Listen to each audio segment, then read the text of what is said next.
things around, and certainly they made their share of mistakes over the years. But this was not a franchise that was used to any measure of sustained success. So they had to basically rebuild the culture while also keeping that passionate fan base that had stayed with the team all of those years. That's an interesting point, because I wondered how much pushback they got, not only from players, but people in their organization, maybe even with the NBA itself, because this was a whole new dynamic. Yeah, I think you saw that early on. Obviously, there was this, sort of initial honeymoon period, and I think they were more happy that Chris Bohan was not the owner than they were happy that Joe Lacob and Peter Guber had bought the team from him. I think that honeymoon period lasted perhaps about a year, and then the fans started remembering just how truly awful this team could be. I think they knew that they had a talented guy like Steph Curry, but this was a guy who couldn't stay healthy. He had acute ankle injuries where it looked like they were going to derail his entire career. And then they go and decide to trade a guy like Monte Ellis in March of 2012. And in the book, you read it, this is really the low point. This is the nadir of all of this. They trade Ellis and for a guy in Andrew Bogut who wasn't going to play basketball for at least 8 or 9 months. He was injured. And so the fans, they basically revolted. They booed Joe Lacob at center court on the night that they were retiring Chris Mullin's jersey.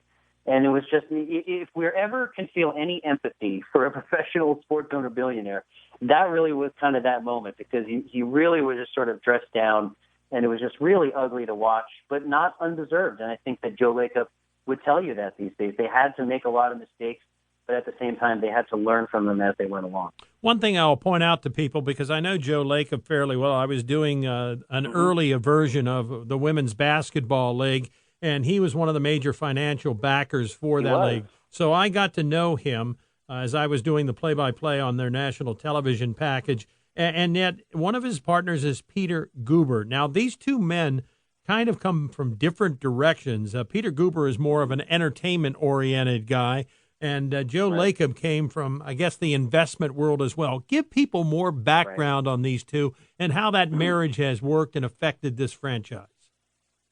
They're friends going back quite a few years. They actually both have Boston roots.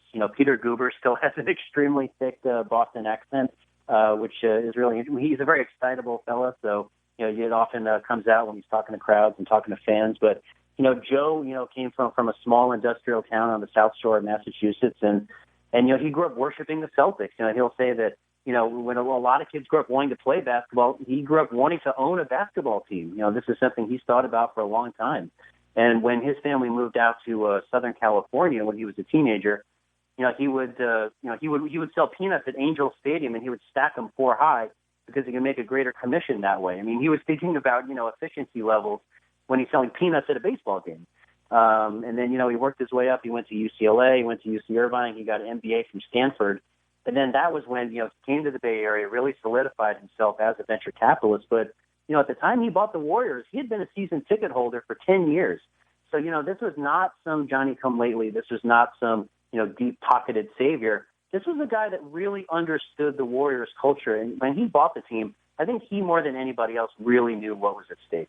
Yeah, I might point out he paid a record price of better than $400 million. But I think, and correct me if you think I'm wrong about this, Erik, I think the fact that prior to buying the Warriors, he was a minority owner of the Boston Celtics, and to me, that gave him insights where he could look and see how things actually operated, and then maybe, think about, well, if I had a team, I could do this. Am I correct in that observation? No, that's absolutely true. I mean, think about, a guy who, he was still a season ticket holder, but I think, he's down in L.A. at Staples Center, wearing Celtics gear, as the Celtics are playing the Lakers in the finals. This is a guy, in a sense, he's being pulled in all of these sort of different emotional directions. But you're absolutely right. Spending a few years as a minority owner with the Celtics, and winning a championship, we should say. This was a guy that he got to see how that intimate side of the decision-making process. Although he, I think he might have felt some personal frustrations because he wasn't really an integral part of that decision-making process. And I feel like, when he saw that the Warriors were available, he thought, this is my moment. These moments really only come around once in a lifetime. And I think that he was perfectly positioned to be the guy who could step in, lead the ownership group, and to apply the lessons that he had learned from 25 years in Silicon Valley. We've got about 2 minutes left. Peter Guber is a very interesting person. He has a interest in ownership of a minority baseball team in the Midwest. Yeah. And tell me a little bit about his entertainment background and how that fit into this package. Yeah, he's a